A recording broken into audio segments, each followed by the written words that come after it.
Hi boys and girls, today we're going to continue reading Poppy by Avi, Chapter 11, Erethizon dorsatum. In the obscure murk of the log's interior, Poppy crouched tensely. Slouching slowly out of the dark came a flat-faced beast with a blunt black snout and fierce grizzled whiskers. Its eyes were heavily lidded as though it had just awakened. The creature moved ponderously with a waddle and a rattle. Its stench was powerful enough to make Poppy clamp a paw over her nose. The moment the animal caught sight of her, it came to a clumsy stop and blinked.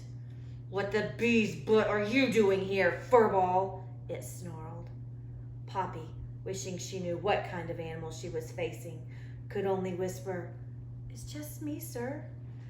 "The name is Aerith," the animal snapped. "Erethizon dorsatum. But I just get called Aerith. What's more, I'm a grump, and you just woke me up, so don't try to slick me down with slug slop." "I'm truly sorry I woke you up, Mr. Aerith," Poppy said. Aerith certainly uses some colorful language. Listen for more examples as we continue on. "What are those things on your head?" the beast growled. "Flat balloons or ears?" "The name Aerith, E-R-E-T-H, and stop your barking." "Please, Aerith, it's not me barking." "Then who the frog flip is making that racket?" "It's the fox at the entrance to the log." "Some idiot friend of yours?" "Oh no, sir, not my friend." "Who the dung beetle bit are you anyway?" Aerith suddenly demanded. "You're so small I can hardly see you." "I'm a deer mouse, a girl deer mouse." "I didn't ask what you are. I don't give a bug's bathwater about that. I asked for your name." "Poppy." "Poppy?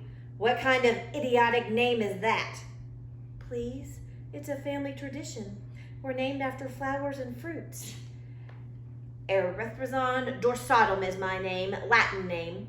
But you kids don't learn Latin anymore, do you?" "I don't know what Latin is, sir. Aerith." The beast sniffed loudly. "The whole forest is full of idiots like that fox." During this conversation, the fox had continued to bark and whine, occasionally even digging furiously at the log entrance.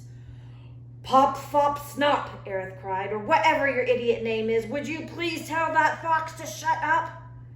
"It's Poppy, and if I tell him, I don't think he will." "Why not?"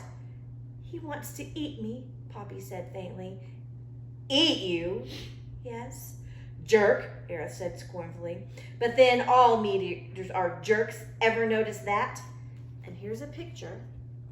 And you see, we have our fox, we have Poppy, and we have Aerith. Did you ever meet a meat eater who wasn't loud and aggressive? Did you? Never mind. Just get out of here and leave me alone." "I can't," Poppy cried. "Why the black bile can't you?" "I just told you," Poppy pleaded. "If I go out, he'll eat me." "Look here," Aerith cried. "Whatever your idiot name is, don't you have any guts?" "Please, it's Poppy." "Oh, weasel wonk, I don't care what it is. All I'm saying is, if a creature can't take care of himself, he has no business sneaking into my house, waking an old coot like me in the middle of the day and asking for my help." "I never asked for your help," an exasperated Poppy replied. "Can't you understand anything? That fox chased me. Do you think I like being in here? It stinks." Aerith blinked. "Oh, all right," he growled. "I suppose I better talk some sense into that great meat mauler. Just get out of my way," he snarled as he began to waddle forward. "It's your lookout, not mine. If you get pricked by one of my quills..." Poppy's heart clutched.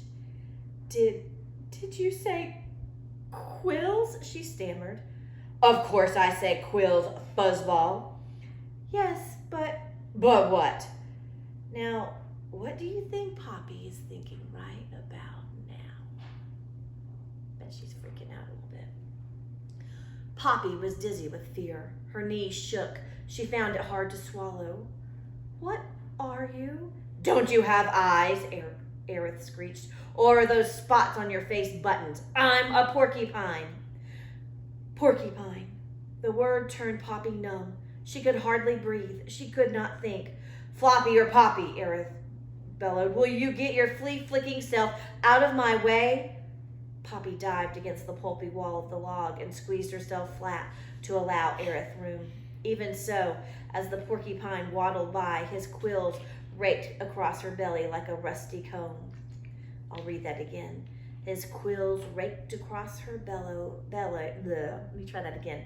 His quills raked across her belly like a rusty comb. That is some amazingly figurative language, isn't it? Never, despite all she'd been confronted by, had Poppy been so terrified. Aerith, however, continued to make his ponderous way toward the log's entrance where the fox was still barking and yelping.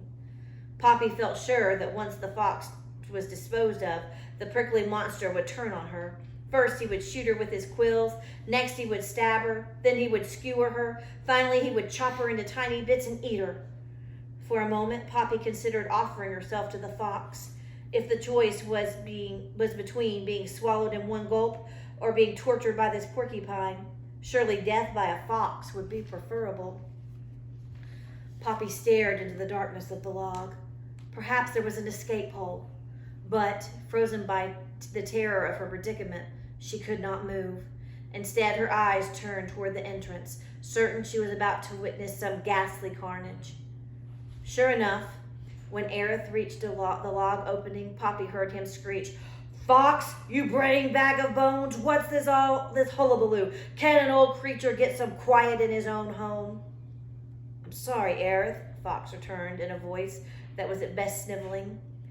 "I didn't know you were here. Just trying to grab a mouse who ran into your place. A snack, nothing more, not trying to bother you. No harm meant, just a midday nibble." Wonder why the fox is being so polite.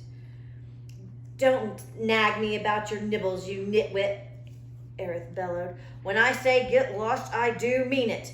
"Now, Aerith, let's be..." Fox did not finish the sentence. Instead, Poppy heard Aerith cry, "I said get, Broomtail."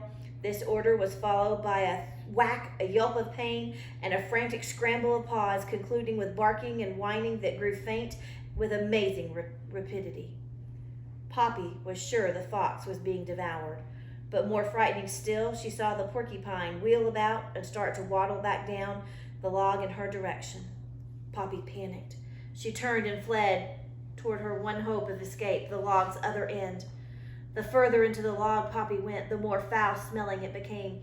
Worse, she had increasing difficulty seeing where she was going. Sure enough, she slammed into the log's far end. There was no escape hole. Stunned and unsteady on her feet, heart beating so hard she was sure it would burst, a terrified Poppy turned to confront the porcupine. Her one remaining hope was to try and slip by the beast. Though Poppy knew she risked a severe shredding, she was certain it was her only chance. "Slop, pop, or behop," the porcupine cried. "Where the snake sweat are you? Come out of there." Gasping for breath, Poppy braced herself against the rear wall of the log and got ready to bolt and die. Aerith's face, grinning hideously, loomed out of the dark at her. "Poppy," he cried, "you wretched excuse for a runt. Why the devil are you hiding in my toilet?" Poppy is trapped in a different way now, isn't she? What a disgusting place to be trapped. And we'll read some more tomorrow. Thanks for listening.